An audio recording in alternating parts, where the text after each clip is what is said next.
মোৰ চেনেললৈ আপোনালোকক স্বাগতম জনাইছোঁ। আশা কৰোঁ সকলো ভালে আছে, ময়ো ভালে আছোঁ। এতিয়া আজি মই আপোনালোকলৈ এটা সৰু মাছৰ সৈতে তিলৰ সৈতে বনোৱা এখন জোল ৰেচিপিটো লৈ আহিছোঁ। কেনেকুৱা লাগিছে আপোনালোকে চাব। লগতে সদায় পতাৰ দৰে দুআষাৰমান কথাও পাতোঁ।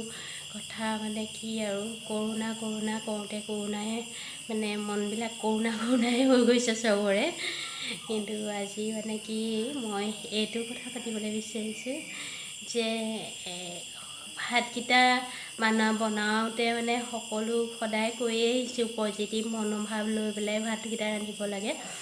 কিন্তু আমি সদায় ভগৱানৰ নাম লৈয়ে ভাতকেইটা ৰান্ধোঁ। যি ভাত চবেই গৃহিণী সকলোৱে তেনেকৈয়ে ৰান্ধে, কৃষ্ণ বুলি কৈয়ে ভাতকেইটা ৰান্ধে।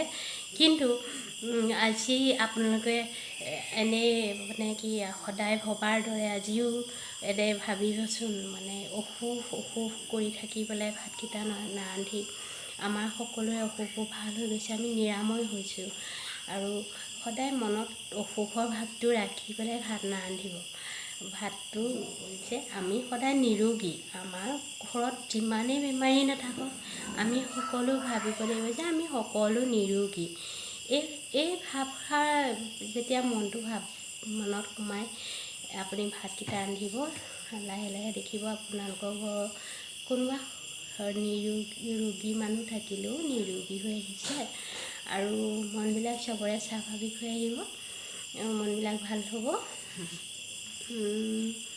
তেনেকৈ মানে মই তেনেকৈ ৰান্ধোঁ সদায়। মোৰ দেউতা অসুখীয়া, কিন্তু যদিও দেউতা অসুখীয়া, মই কোনোদিন দেউতা যে অসুখীয়া সেই কথাটো মনত ৰাখি পেলাই মই ভাত নাৰান্ধোঁ। মই ভাত ৰান্ধোঁ কি সদায় মানে দেউতা সুস্থ সেই বুলি ভাবিয়ে ভাতকেইটা ৰান্ধোঁ দেউতাৰ নামত। আৰু সদায় ভগৱানৰ নামত এইটোৱে কওঁ যে দেউতাৰ সদায় আৰোগ্য কামনা কৰোঁ আৰু আমাৰ ঘৰখনৰ সকলোৱে স্বাভাৱিক জীৱন যাপন কটাওক আৰু সকলো নিৰোগী হৈ থাকক। ভগৱানে কৰাত মই তেনেদৰে ভাবোঁ বুলি নহয়, ভগৱানে আচলতে ইচ্ছা, ভগৱানৰো ইচ্ছা। আৰু লগতে মই পজিটিভকৈ তেনেকৈ ভাবোঁ কাৰণে নেকি ভাতকেইটা সদায় তেনেকৈ ৰন্ধাৰ কাৰণেই চাগে ঘৰখনৰ নিৰোগী হৈ আছে সকলোখিনি। দেউতাও এতিয়া মানে ৰেগুলাৰ দৰৱ নাখালেও হয়। এনেকৈয়ে ভাতকেইটা ৰান্ধি চাবচোন। আৰু আজি আহকচোন মোৰ ৰেচিপিটো কেনেকুৱা হৈছে, কেনেকুৱা পায় আপোনালোকে চাওক আৰু চাই পেলাই মোৰ চেনেলটো লাইক, কমেণ্ট, শ্বেয়াৰ কৰিবলৈ নাপাহৰিব। লগতে ছাবস্ক্ৰাইব কৰিব, লগতে কাষত থকা বেল আইকনটো দবাই দিব নিজৰ বুলি ভাবি। চাওঁ আহক কেনেকুৱা হৈছে মোৰ ৰেচিপিটো। মাছখিনি মই চাফা কৰি লৈছোঁ, চাফা কৰি ধুই ৰান্ধিবলৈ ৰেডি কৰি লৈছোঁ।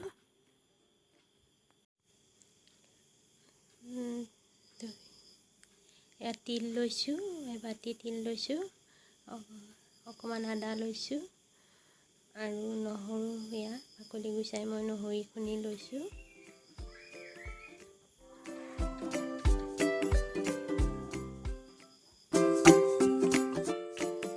কেৰাহীখন গৰম হ'বলৈ দিছোঁ, তাতে তেল বাকি দিছোঁ।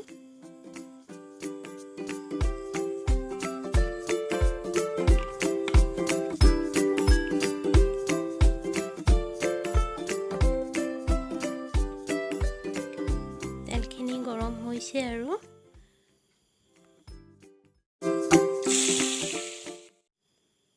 ইয়াতে মই মাছ দি দিছোঁ।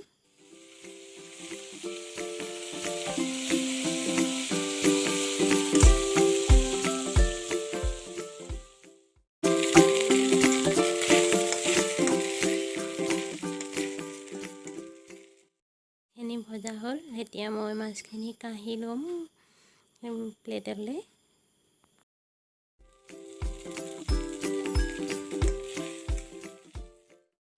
এয়া প্লেটত মই ভজা মাছখিনি লৈছোঁ। বাতিত এয়া তিলখিনি পিচি ল'লোঁ মিহিকৈ, নহৰু লৈছোঁ, আদাকণ পিচি লৈছোঁ।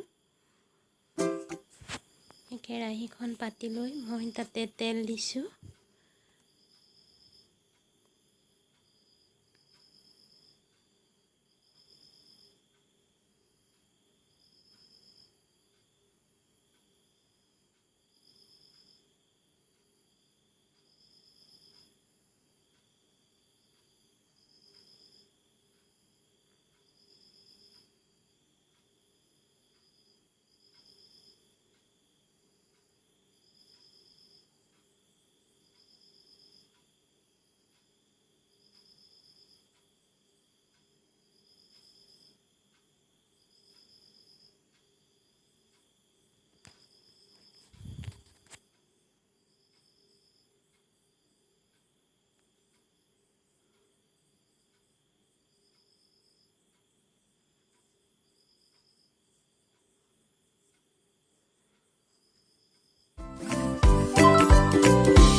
এতিয়া প্ৰথমতে মই আদাখিনি দি ল'ম তেলত।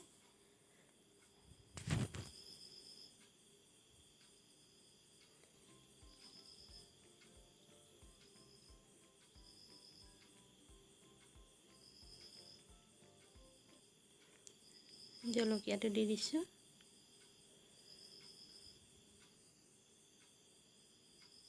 নহৰু দি দিছোঁ।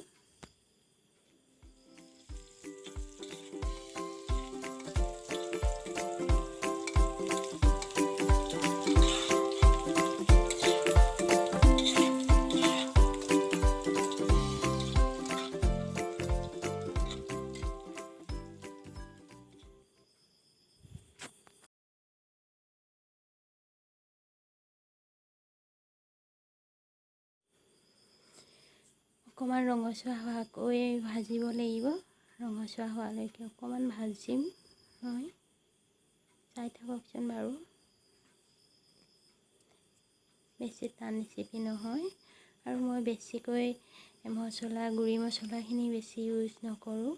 আপোনালোকে ইউজ কৰোঁ বুলিলে কৰিব পাৰে মছলা, মিট মছলা বা ৰেড চিলি এইখিনি আপোনালোকে দিওঁ বুলিলে দিব পাৰে। মই কিন্তু ইমানটো মানে মছলা পেকেট মছলাটো বৰকৈ নিদিওঁ। এয়া মই তিলখিনি দি দিছোঁ ইয়াতে।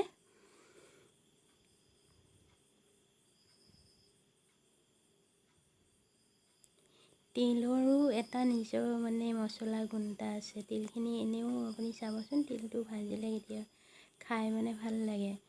তিলৰ মানে নিজৰো এটা মছলা গুণ আছে, এটা গোন্ধ আছে। হালধি দি দিছোঁ। আপুনি হালধি আন্দাজ মতে দি দিব।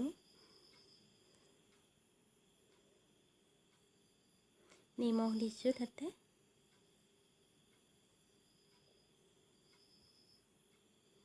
এতিয়া অলপ দেৰি ভাজিব লাগিব, অকণমান সিজিবলৈ দিব লাগিব।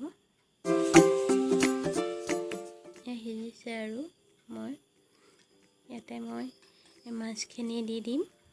এতিয়া মাছখিনি দি লৈ পেলাই মই আকৌ অলপ দেৰি ভাজিম। মাছখিনি দিলোঁ, দি পেলাই এয়া ভাজি আছোঁ।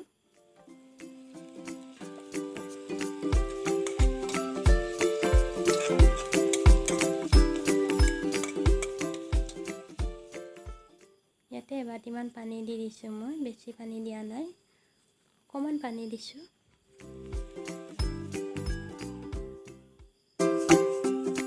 এয়া মোৰ আজি তিলৰ সৰু মাছ আৰু তিলৰ জোল ৰেডি। আৰু আপোনালোকেও বনাই খাই চাবচোন। বেছি টান ৰেচিপি নহয়। খাই কেনেকুৱা পালে মোক কমেণ্ট কৰি জনাব।